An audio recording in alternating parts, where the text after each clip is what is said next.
السلام علیکم سامعین، 5 شعبان المعظم کی تاریخ شروع ہو چکی ہے۔ 24 جنوری ہے۔ خبر کا عنوان ہے اسوہ حسنہ۔ دراصل نامور عالم دین مفسر قرآن حضرت مولانا عبدالستار سلام قاسمی کا یہ خطاب ہوا ہے۔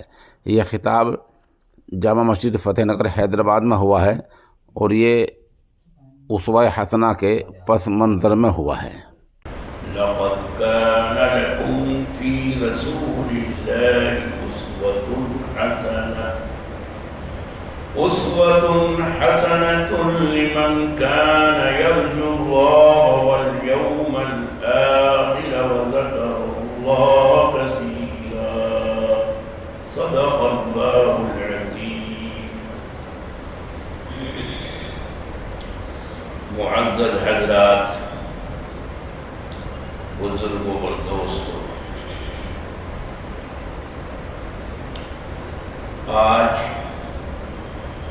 رجب کی 3 تاریخ ہے، شعبان کی 3 تاریخ ہے۔ پچھلا مہینہ رجب کا تھا اور یہ مہینہ شعبان کا ہے۔ عربوں میں جو یہ مہینوں کے نام رکھے گئے وہ کسی نہ کسی مناسبت سے رکھے گئے۔ پچھلا مہینہ جو رجب کا تھا اس کو عرب والے اسلام آنے سے بہت پہلے سے ہی قابل احترام سمجھتے تھے، حرمت والا۔ اس میں کوئی لڑائی دنگا نہیں کریں گے، کسی کا مال نہیں لوٹیں گے، اس لیے کہ عمرے کے لیے لوگ آتے تھے اس وقت بھی۔ اب عمرہ ان کا جیسا بھی ہوتا ہو، نام تھا عمرہ، نام تھا حج، ورنہ حج کے نام پر اور عمرے کے نام پر نہ جانے کتنی خرافات ہوتی تھی، لیکن نام چلا آ رہا تھا۔ تو ایک مہینہ قابل احترام تھا پچھلا مہینہ جو گیا ہے رجب کا، کہ لوگ آئیں گے 8-10 دن چل کر واپس 8-10 دن ان کو جانا ہے، 1-8 ہفتہ یہاں رہیں گے، تو ایک مہینہ انہوں نے مقرر کر رکھا تھا کہ رجب میں کسی سے چھیڑ چھاڑ نہیں کریں گے۔ باپ کا قاتل بھی اگر دکھائی دے گیا رجب کے مہینے میں تو آنکھیں پھیر کر چلے گئے۔ یہ تھا ان کا دستور، ان کی پرمپرا، ویلیوز، ان کی زندگی گزارنے کے طور طریقے۔ ایمان نہیں تھا، اسلام نہیں تھا اس وقت، لیکن ایک پرمپرا چلی آ رہی تھی۔ تو بھئی یہ رجب کا مہینہ ہے اور 3 مہینے وہ حج کے ہیں، کیونکہ حج کے لیے تو لوگ بہت دور سے آتے تھے، ایک مہینہ پہلے سے چل کے آتے تھے، پھر 1 مہینہ واپسی بھی چاہیے، پھر 1 مہینہ یہاں میلے ٹھیلے بھی لگتے تھے اس وقت۔ تو 3 مہینے ذی قعدہ، ذی الحج اور ذی الحج کے بعد محرم، یہ 3 مہینے قابل احترام۔ اس میں لڑائی دنگا نہیں کریں گے، خون خرابہ نہیں کریں گے، کوئی جھگڑا نہیں ہوگا۔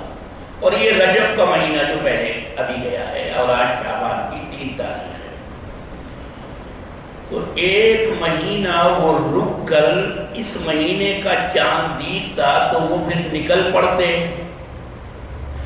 لڑائی جھگڑے کے لیے۔ وہ تو ان کے گھٹی میں پڑا ہوا تھا، خون خرابہ، قتل و قتال۔ تلوار کے لیے عربی زبان میں 1000 الفاظ ہیں، 1000 ورڈز۔ تو نکل پڑتے، عربی میں نکل پڑنے کے لیے، پھیل جانے کے لیے عربی میں آتا ہے شعب، اور اسی سے شعبان کا مہینہ یہ بنا۔ یعنی اصول تھے ان کے، لڑائی جھگڑے کے بھی اصول تھے۔ اس مہینے کا نام، اور جتنے بھی یہ مہینے ہیں، شعبان کے بعد رمضان ہے، پھر شوال ہے، جتنے مہینے ہیں، یہ نام یہ نبی اکرم صلی اللہ علیہ وسلم کے جو پردادا تھے، حضور کے والد عبداللہ ہیں، ان کے دادا عبد المطلب ہے، ان کے پردادا ہاشم ہیں۔ پردادا کے جو پردادا تھے، اس لیے کہ ہاشم کے والد ہیں عبد مناف، ان کے دادا ہیں قصی، اور ان کے دادا ہیں، ان کے پردادا ہیں کلاب ابن مرہ۔ تو یہ تمام نام جتنے بھی ہیں، محرم، صفر، ربیع الاول، ربیع الآخر، جتنے بھی نام ہیں، یہ ان کے دور میں اور ان کے ذریعے یہ نام رکھے گئے، ورنہ پہلے کچھ اور تھے نام۔ بارہ وقت نہیں ہے، ورنہ اسی میں وقت نکل جائے گا۔ تو بہرحال یہ مہینہ بڑی تاریخ رکھتا ہے اپنے اندر۔ جب نبی اکرم صلی اللہ علیہ وسلم مکے سے ہجرت کر کے جب مدینہ منورہ آئے ہیں، جس کا نام پہلے یثرب تھا، تو اب آنے کے بعد کسی مسلمان کے یہاں بچہ پیدا نہیں ہو رہا۔ اتفاق ربیع الاول میں آ گئے تھے آپ، تو ربیع الاول کے بعد ربیع الاخر، پھر جو جمادی الاولی، جمادی الاخری، رجب، وہ 4.5 مہینے ہو گئے، کسی کے یہاں بچہ پیدا نہیں ہو رہا۔ یہ جو مہینہ شعبان کا ہے، اس مہینے میں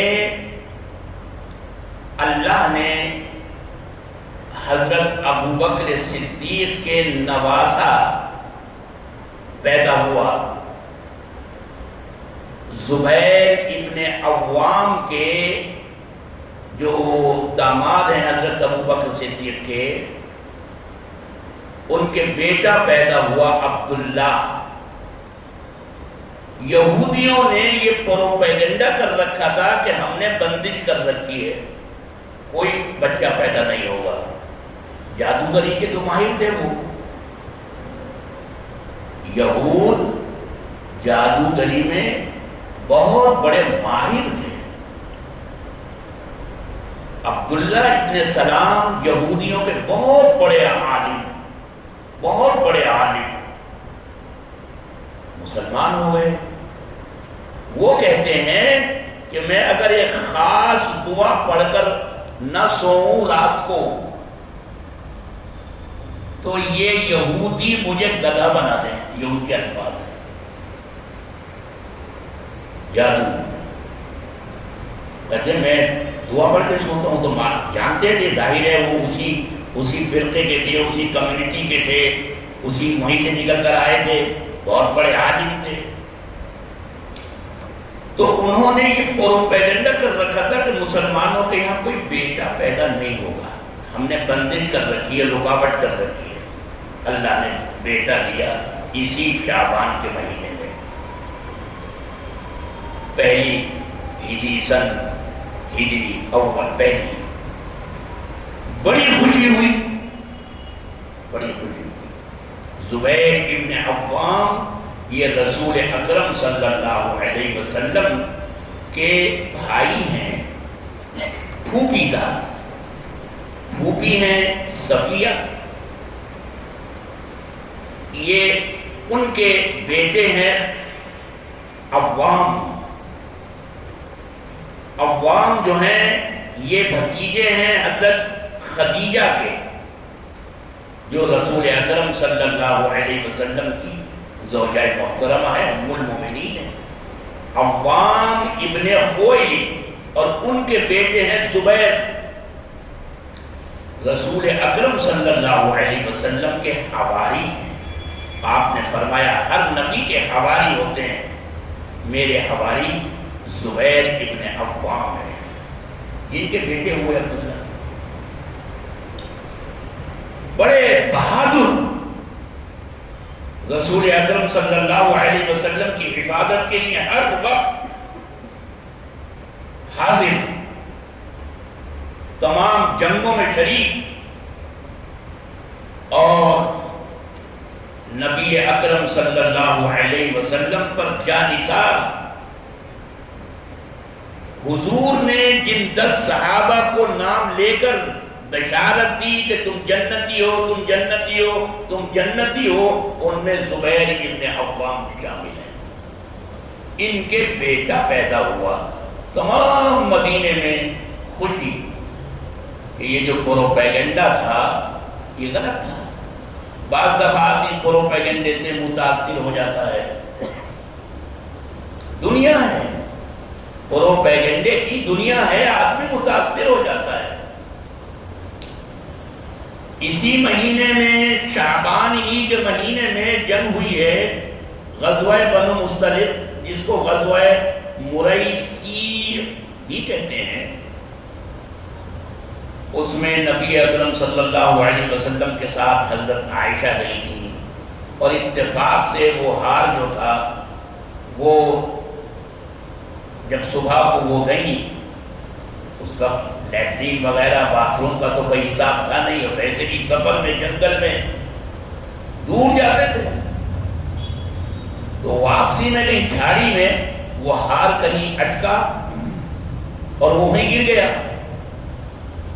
اور قصہ مختصر یہ کہ وہ قافلہ چل پڑا، جس فوجت میں اونٹ پر وہ تھی ہلکی پھلکی تھی، لوگوں نے خیال نہیں کیا جو اٹھانے والے ہیں، اور وہ ایک صحابی صفوان وہ آتے تھے، وہ اسی کام کے لیے ریزرو تھے کہ بھئی تم پیچھے پیچھے چلو، کسی کا کوئی سامان چھوٹ جائے تو اسے اٹھا کر قافلے میں دے دو۔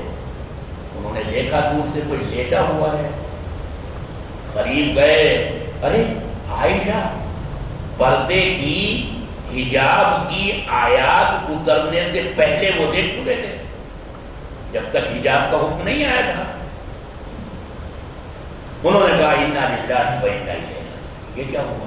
خیر وہ انہوں نے اپنا اونٹ لا کر اور تیزی سے چل کر وہ قافلے میں پہنچ گئے لے کر۔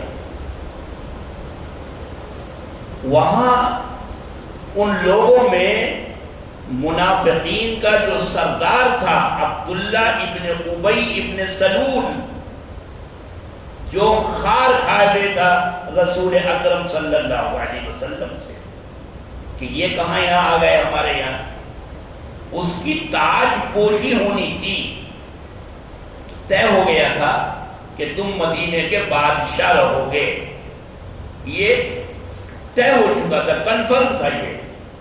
اور اس کے لیے تاج خریدنے کے لیے لوگ گئے تھے ملک شام، کہ وہ تاج وہاں سے آئے اور اس کی تاج پوشی کرے، یہ مدینے کا بادشاہ۔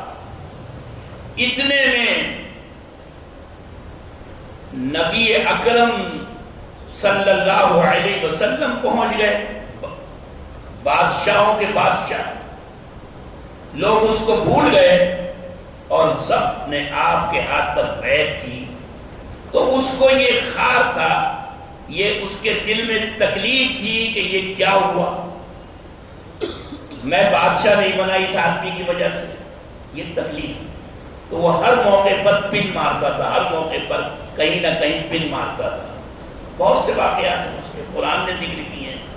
تو یہ موقع اس کو مل گیا اور اس نے بڑا پروپیگنڈا کیا حضرت عائشہ کے تعلق سے کہ یہ کیسے ان کے ساتھ، ایک مہینے برابر وحی نہیں آئی، ایک ہنگامہ، بہت سے لوگ ہل گئے جو کچے ایمان والے تھے، بعض پکے مخلص بھی اس پروپیگنڈے کا شکار ہو گئے۔ پکے مخلص، حسان ابن ثابت جیسا شاہد رسول،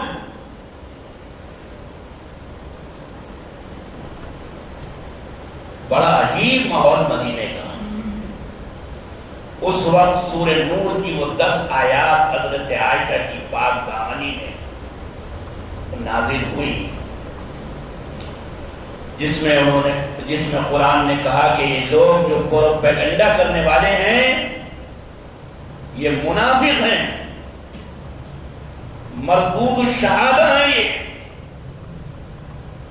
غرض یہ کہ جو لوگ شریک تھے اس پروپیگنڈے میں ان سب کو سزائیں دی گئیں، تہمت لگانے کی سزا دی گئی، ان سب کو کوڑے لگائے گئے. پروپیگنڈے کا اثر، پروپیگنڈے کا اثر. نبی اکرم صلی اللہ علیہ وسلم دلگیر، غمگیر، کیا کریں؟ پوچھ رہے ہیں، خواتین سے پوچھ رہے ہیں، مردوں سے پوچھ رہے ہیں کیا کریں اس معاملے میں. کسی نے کچھ مشورہ دیا، کسی نے کچھ مشورہ دیا، اور حضرت عائشہ کو کچھ خبر نہیں کہ کیا ہو رہا ہے دنیا میں. غرض یہ کہ وہ آیات جب اتری ہیں تب جا کر وہ منافقین جو پروپیگنڈا کر رہے تھے وہ ذلیل و خوار ہوئے. اس موقع پر حضرت عمر فاروق نے یہ کہا تھا رسول اللہ سے کہ آپ کہیں تو میں ان کی گردن مار دوں. آپ نے فرمایا نہیں. لوگ یہ کہیں گے کہ محمد اپنے ساتھیوں کو قتل کر رہا ہے. ساتھیوں میں تو بغل میں چھری، بغل میں شیطان بھی رہتے ہیں، بغل میں دشمن بھی رہتے ہیں. لوگوں کو تو پتہ نہیں کہ ہمارے ساتھ جو لوگ رہتے ہیں، کھاتے پیتے ہیں، وہ اندر سے کتنے بڑے دشمن ہیں. وہ تو یہی کہیں گے بھائی یہ اسلام لانے سے فائدہ کیا ہے؟ اسلام لانے کے بعد تو یہ اپنے ہی آدمیوں کو مروا دیتے ہیں. تو پروپیگنڈا کا ایسا اثر ہوتا ہے. نبی اکرم صلی اللہ علیہ وسلم نے بڑی حکمت کے ساتھ، بڑی سوجھ بوجھ کے ساتھ آپ نے یہ فیصلہ فرمایا اور کہا کہ نہیں، اس کو کچھ نہ کہو. بلکہ جب وہ مرا ہے عبداللہ ابن ابی ابن سلول، تو اس کی نماز جنازہ کے لیے آپ آگے بڑھ گئے. ہر چند لوگ، حضرت عمر وہ کھینچ رہے ہیں آپ کو، کیا کر رہے ہیں آپ؟ اس کے کرتوت نہیں معلوم آپ کو، اس نے کس کس موقع پر آپ کو زخم پہنچائی ہے، نقصان پہنچایا. آپ اس کی نماز جنازہ پڑھانے کھڑے ہو رہے ہیں. آپ نے فرمایا عمر، اللہ نے اگر منع کیا ہوتا تو میں نہیں پڑھاتا، لیکن اللہ نے منع نہیں کیا. قبر میں اتارا، اپنا کرتا اس کے کفن میں دیا. یہ میرے نبی کے اخلاق ہیں. آج پروپیگنڈا کرتے ہیں لوگ کہ اسلام تو آتنکواد کا مذہب ہے اور نبی اکرم صلی اللہ علیہ وسلم نے تو آتنکواد سکھایا. آپ جیسا رؤوف و رحیم، کریم، خلق عظیم، جس کے پاس قرآن نے کہا انک لعلی خلق عظیم، دنیا نے ایسی شخصیت کسی میں نہیں پائی. وہ انگریز نے، سائنسدان نے جو 100 بڑے کتاب لکھی ہے، اس میں سب سے پہلا نام محمد الرسول اللہ کا لکھا ہے. حالانکہ وہ اسلام مذہب اس کا نہیں تھا، لیکن اس نے، جنہوں نے بھی نبی اکرم صلی اللہ علیہ وسلم کی سیرت کو دیکھا، جانچا، پرکھا، آج بھی دنیا کے ہر ملک میں سینکڑوں، ہزاروں لوگ روز اسلام لا رہے ہیں، لیکن میڈیا چھپا رہا ہے. میڈیا چھپاتا ہے. اور نگیٹو کوئی ایک بات آ جاتی ہے، کوئی ایک واقعہ ہو جاتا ہے دنیا کے کسی بھی خطے میں، اس کو اچھالتا ہے، اس کو ایسا دکھاتا ہے جیسے سارے مسلمان یہی کام کر رہے ہیں. اپنی آنکھ میں پڑا ہوا شہتیر نظر نہیں آتا، اور دوسروں کی آنکھ میں تنکا پڑا ہوا ہے تو وہ شہتیر دکھائی دیتا ہے. بھئی لوگ اچھے برے سب جگہ ہیں، ہر کمیونٹی میں ہیں، ہر فرقے میں ہیں، ہر مذہب، ہر دھرم میں ہیں، اچھے ہیں، برے ہیں، مذہب نہیں سکھاتا آپس میں بیر رکھنا، مذہب نہیں سکھاتا، دنیا کا کوئی مذہب نہیں سکھاتا، لیکن مذہب کے ماننے والوں میں اچھے بھی ہیں برے بھی ہیں، ہر جگہ ہیں۔ تو اگر کہیں کسی ملک میں کوئی حادثہ، کوئی واقعہ، کوئی غلطی کسی نے کر دی تو بس اس کو دنیا میں اچھالا جاتا ہے۔ تو میرے عزیزوں اور دوستوں، نبی اکرم صلی اللہ علیہ وسلم کے اخلاق دنیا میں مشہور و معروف ہے۔ یہ مبارک مہینہ آنے والی شب برات میں، شب برات میں جس کو لیلۃ النصف من شعبان بھی کہتے ہیں، اس میں عبادت کا حکم ہے۔ وقت نہیں ہے ورنہ میں بتاتا، وقت زیادہ ہی ہو گیا ہے۔ تمام مسلمانوں کے گروپس، تمام مسلمانوں کی جماعتیں، تمام مسلمانوں کے مسالک، وہ سب اس آنے والی شب قدر کی رات کی عظمت کے قائل ہیں۔ کچھ نادان ہمارے نوجوان، کچھ نہ سمجھ، کم علم، کج فہم،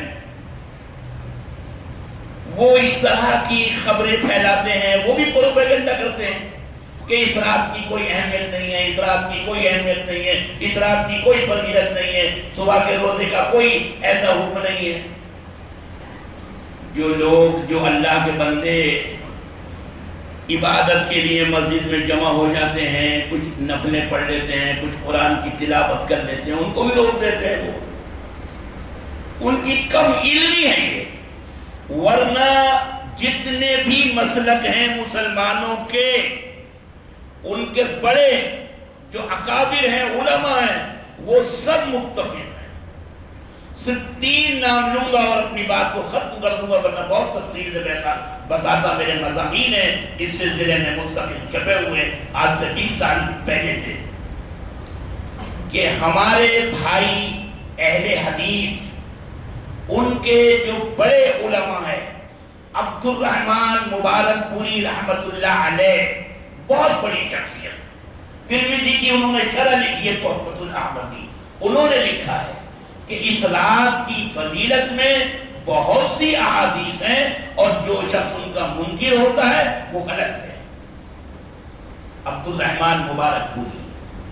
البانی، بہت بڑا نام ہے، ناصر الدین البانی، دنیا کا بڑے سے بڑا عالم یہ کہے کہ یہ حدیث صحیح ہے نہیں مانیں گے، لیکن اگر یہ کہہ دیں کہ البانی نے اس حدیث کو صحیح کہا ہے، آمنا وصدقنا، البانی نے اس حدیث کو ضعیف قرار دیا ہے، آمنا وصدقنا۔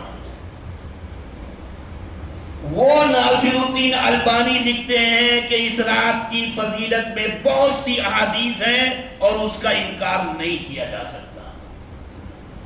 امام ابن تیمیہ، بہت بڑی جلیل القدر شخصیت، وہ کہتے ہیں کہ اس رات کی فضیلت میں بہت سی احادیث ہیں، علماء، صلحاء، اولیاء اللہ کے واقعات ہیں جن سے انکار کرنا ناواقفیت ہے، کم علمی ہے، کم فہمی ہے۔ یہ 3 نام بہت کافی ہیں۔ تو میرے عزیزوں اور دوستوں، یہ مہینہ بڑا بابرکت ہے، بڑی تاریخ ہے۔